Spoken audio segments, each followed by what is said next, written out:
Hello everyone, my name is Dr. Manisha Gupta and I am Assistant Professor at Noida Institute of Engineering and Technology, Greater Noida. Now, we are going to continue our business research method class, and in today's class we are going to discuss about the topics your variables, control, confounded relationship, hypothesis, experimental group and control group, treatment, experiment and your experiment units. These contents and the topics are related to your research design. So, we are going to start with variables. So, what are the variables? Variables are basically those factors which is going to affect your research. These are the kind of the factors which affected the study in the process. The variables is defined as anything that varies or a change in the value.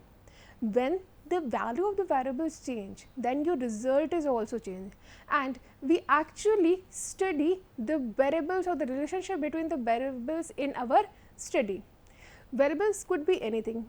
If we talk about the attitude and in your business research, if you talk about the employee satisfaction or the customer satisfaction. So, employee satisfaction, customer satisfaction are basically the variables of your study, and the factors which are going to affect their employee satisfaction and your customer satisfaction. Like if you talk about the employee satisfaction, the variables may be your like salary, work condition, relationship with the peers, and we talk about the customer satisfaction. It may be like your price of the product, quality of the product, accessibility of the product, packaging of the products. So, these will be the variables of the study, and because the variables represent the quality that can exhibit the difference in the value and usually the magnitude or the strength, it may be said that the variability generally is anything that can assume the different numerically, or we can say their difference in numerical value or in a categorical value. Basically, take an example, the variables can be your word, texture, colors, identity, and when we talk about the employee satisfaction, the variables can be your age groups, can be your job profiles. So, there are different type of the variables. Variables were basically the factors which affect the your study. Take an example here, the example is there, the attitude of the brokerage firm is the also the variable. If we want to understand the satisfaction of the people, then they are considering the what is happening when the people think about the brokerage firm. So, people's attitude towards the brokerage firm is also the kind of the value.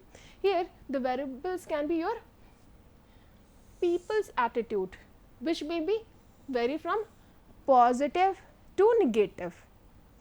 Then there are the many types of the variable, but the most important types of the variables are your dependent variable and the independent variable. So, what are the basically dependent variable? A dependent variables are also called the resultant or the outcome of the variable, and it is the one that is measured and quantified and analyzed in a research. It is simply the variable that is dependent or independent, depends upon the dependability of the variables, and there is a close relationship between the dependent variable and the independent variable. So, if you are studying the employee's attitude or the employee satisfaction, in those conditions the employee satisfaction is your dependent variable. When you study about the customers in the market research, so then your customer satisfaction is your dependent variable. Basically, we are studying the change of the dependent variable irrespective when the other factors are changing. And what are the other factors? The other factors are like your independent variable. The independent variable is also called as your experiment or predictive variable. It is a variable that the researcher can manipulate and control for in order to observe what is happening when we change our independent variable, then how it is going to impact your dependent variable. This is said to be influencing and impacting the dependent variable. Take an example, if we take example of the employee satisfaction. The employee satisfaction is your dependent variable. So, what are the factors going to affect your employee satisfaction? It may be salary, it may be your relationship with your manager, or the relationship with your peer group. So when your salary is changing, then there is a chance that your employee satisfaction is also going to change. So in this case, your employee satisfaction is your dependent variable and your salary is your independent variable, because we are changing the salary. Or you can also take the work condition. Suppose the condition of the work or the physical setting of the work. Suppose initially there is no AC in the room and the temperature is 48 degree. So you can also measure the employee satisfaction when you improve the working condition. You will give them the better setup, better environment, and you can also measure whether the setup is affecting the employee satisfaction or not. In this situation, the employee satisfaction, which is a dependent variable, we are measuring our dependent variable, means you are analyzing the level of your employee satisfaction, irrespective when the other factors which is related to employee satisfaction or affecting your employee satisfaction is changing. We cannot change the dependent variable, we basically change our independent variable, and when we change our independent variable, on the respect of the change of the independent variable, we are going to change in the level of your dependent variable, means how the change of the independent variable is going to change your dependent variable. You can also take an example of your like customer satisfaction. When you talk about the customer satisfaction, in that situation, what will be the other factors which can affect? It may be price is also, you can also associate if the price is increasing, then customer satisfaction is increasing or decreasing. Then the quality, amount, their packaging. So we can study the relationship between your dependent variable, which is a customer satisfaction, irrespective to the price, quality, quantity, its accessibility. So these factors may affect your customer satisfaction. So these were your basically dependent variable and independent variable. Besides these, there are some other variables also which is affect our study, like moderating variable. So what is the basically your moderating variable? The moderating variable is a variable that impact the direction as well as manipulate the relationship between your dependent and independent variable. This is a variable which may affect the relationship of your dependent variable or independent variable. Whenever we start our research, we define our variables and we divide them in our dependent and independent variable, but there may be some other factors which affect your dependent variable, or we can say which affect the relationship between your dependent or independent variable. So basically they impact on the magnitude of the relationship, means if you say the price and demand, when the price is increasing, then in that proportion the demand is maybe decrease, but there may be some other factors which may change their proportion. If you say, take an example, if the price is increasing by 10%, then it may be chances that your demand is also decreased by 10%, but there may be some other factor which may change this relationship. It may be possible that because of the moderating variables, like when the price is increased 10%, the demand got decreased by 10%, but there is a possibility that there is a scarcity in the market. In that situation, what is going to happen? Your demand is going to decrease, but it may not decrease in the same proportion, like it may decrease by only 5%. So in this situation, we have changed the magnitude. So moderating variables are those variables which change the magnitude of the relationship between your dependent and independent variables. Now next, there are some other factors also, like your intervening variable. The intervening variables are one or those variables which follow the independent variable and precedes the dependent variable. These are the basically those variables which we cannot, most of the time that is not involved in our study. Like if we talk about the intervening variable, it may not directly impact our study. It may indirectly impact our study, and when we start our research, we do not consider them as our factors which is going to affect, but its occurrence before the independent variable and also precedes the dependent variable. Then second and most important variables is your extrinsic variable. Extraneous variables are basically those variables, the independent variable, which are not directly related to the purpose of your study, but they affect the dependent variable, and these variables are known as your extrinsic variable. Means they are the kind of the independent variable, but they are not directly related to our purpose of study. Means we are not directly studying these variables, but these variables can affect our dependent variable, and their effect may cause the change in the result, or they may result to the change in the performance of our dependent variable. For example, here the example is given that when the assume that the researcher want to test the hypothesis that there is a relationship between school performance and the self confidence of the student. Here the school performance may be your dependent variable and the student confidence will be your independent variable, but there may be some other factors which is going to affect your study.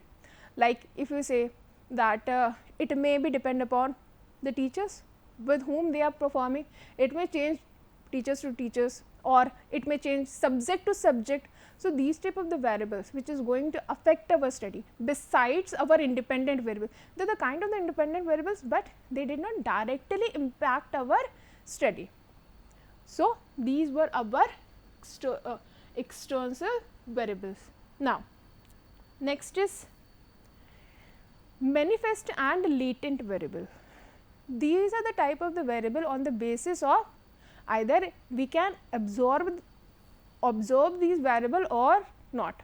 The manifest variable is also known as our observable variable, means a variable that can be directly measured and observed. Means we can directly measure and observe those variables. Those variables are your manifest variable, but those variables which we cannot be able to measure or we cannot able to observe, like if we talk about the customer satisfaction, then everyone's psychology is different. You cannot assume that because we are the human behavior are different from one person to other person. Two people may not think same way in the same way, even though they are in the similar circumstances. So here you cannot assume that the what other factors are affecting their decision, or like we talk about the customer behavior, and that we are studying the customer purchase decision. So maybe two people on the same side, the other factors which you can measure, like the price of the product, quality of the product, availability of the product, after sales service. So these are the factors which are visible and we can evaluate. But suppose the customer's attitude, means why, what he is thinking, for what purpose he is purchasing, that may be different and we cannot measure it, we cannot observe those factors. So those factors which is not we are able to directly observe and measure, then these factors will be your latent variable.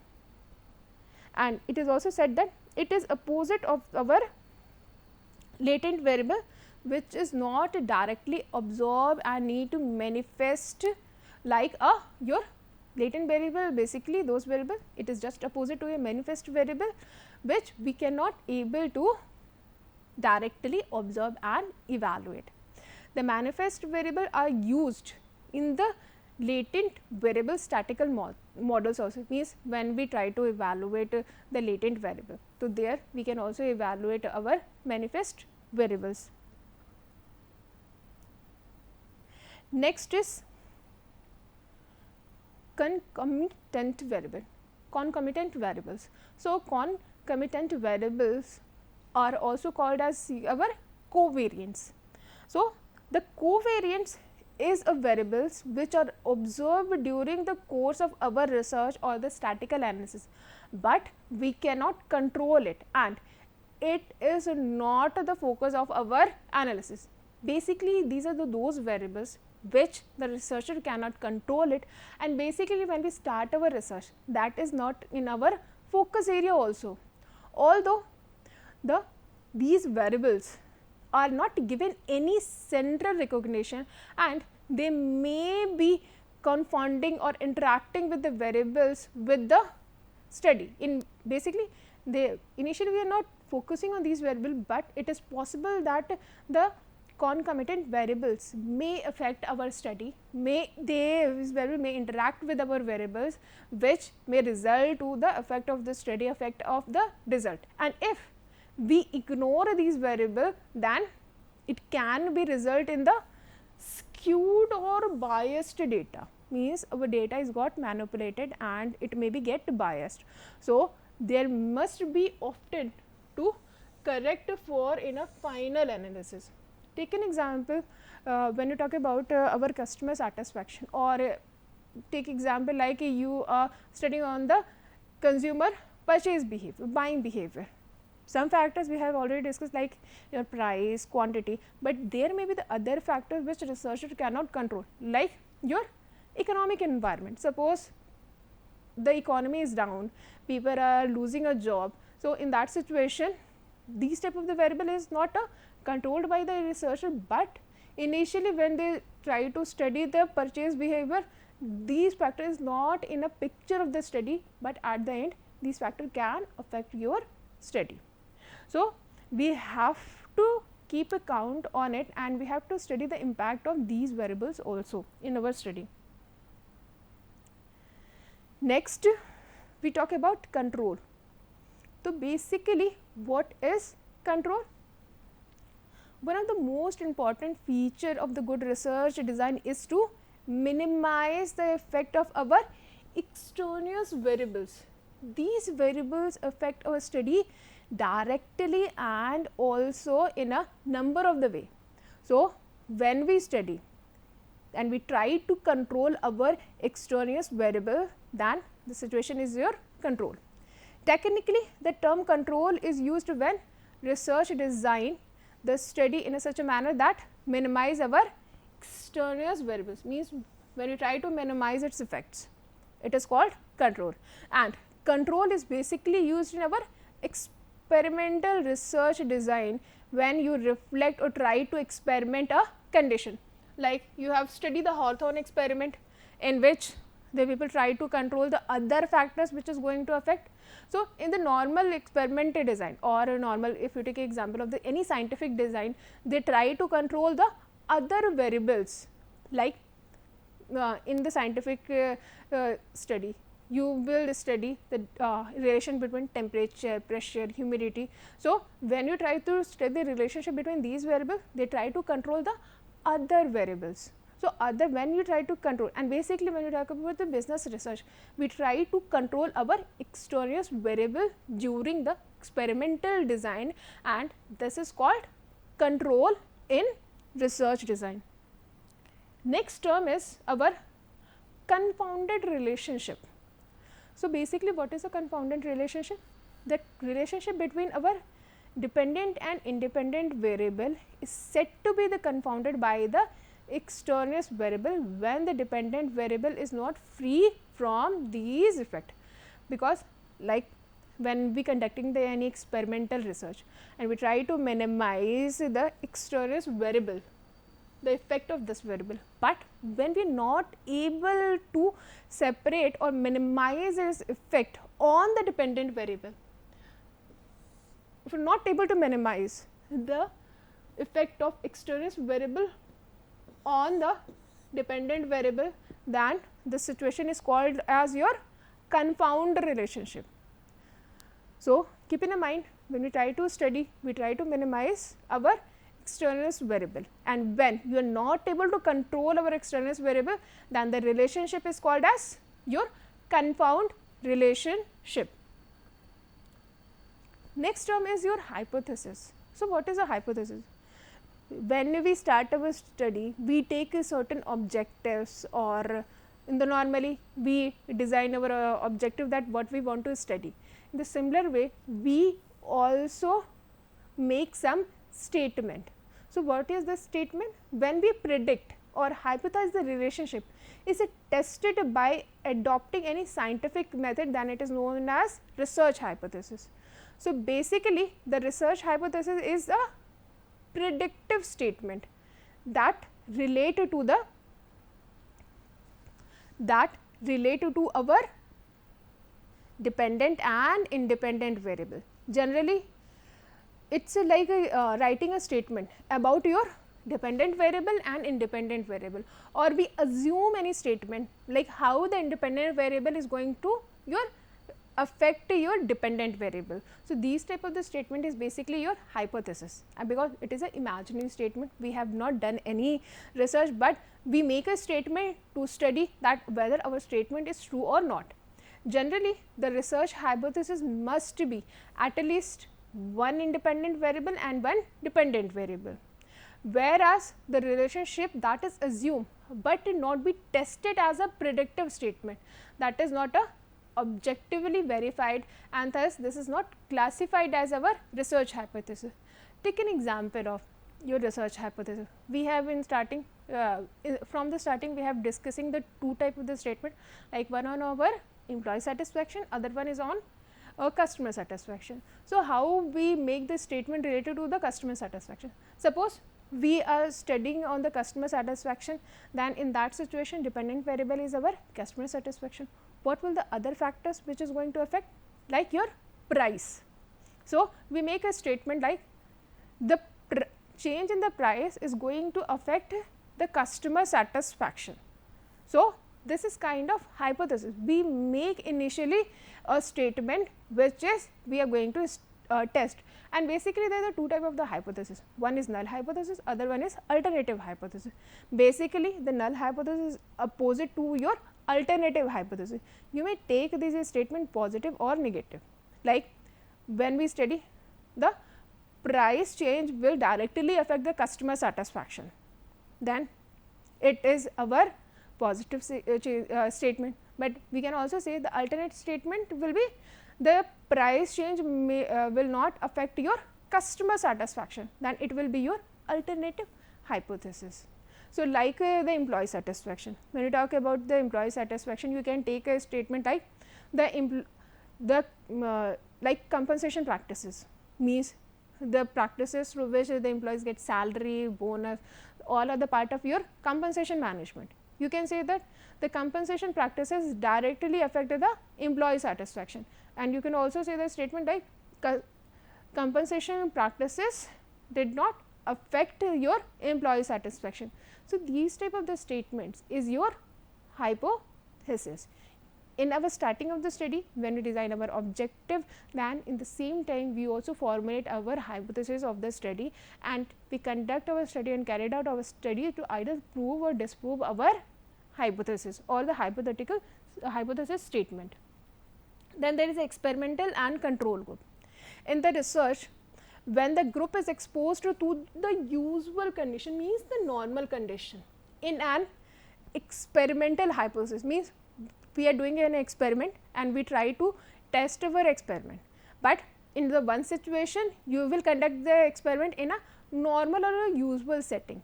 So, in that setting we called it a control group. Suppose we take we study about the customer preference in the marketplace, then it is example of the control group, because we are conducting the study in a usual or the normal condition. But when the group is exposed to the certain new or specific condition, it is known as your experimental group. So, when we conduct the study in the normal statement, that is a control group, and when we conduct a study in a certain specific or the new condition, then it is called as control group. Next is treatment. So, treatment is basically referred to the condition in which the experiment and control group are subject to study. These are the basically a condition in which we are going to study about the control group, or we can say the situation is changing, condition is changing, and when these conditions are changed, these condition is called as your treatment. Like you are studying the customer perception for the control group and for the where you study normal marketplace, but when you change the environment, like in one place you are conducting the study in a mall, in one place you are conducting the basic study on the normal shops. So these are basically your circumstances or conditions are changed. You can evaluate the result in different condition. So these different condition is called as your treatments. Then experiment. The experiment refer to the process to verify the truth of the statistical hypothesis and relating to the research problem. The experiment is basically the condition where you control the variable and basically try to minimize our factors of the extrinsic variable. And basically experiment is referred to when we try to study a hypothetical hypothesis or try to verify your study in a controlled environment. So these are basically your experiment. Then what is the experiment unit? The experiment unit refers to the predetermined plots, the characteristics or the blocks to which the different treatment are applied. For the customer satisfaction, who will be the experimental unit? Experiment unit will be your customers, and you may change the condition, you may change the circumstances, or we can say you may change the treatment and apply it, but your experiment unit is your customer. So basically on which we are going to study the factors will be our experimental unit, and it is a worth of mentoring that there is experimental unit must be selected with the great cautions, because when you conduct especially in the social science, when you conduct this study, you have to select the sample which is ideal to the population. We cannot select the sample which is different from the population. So these are your experimental unit, and thank you everyone. This is all for the day.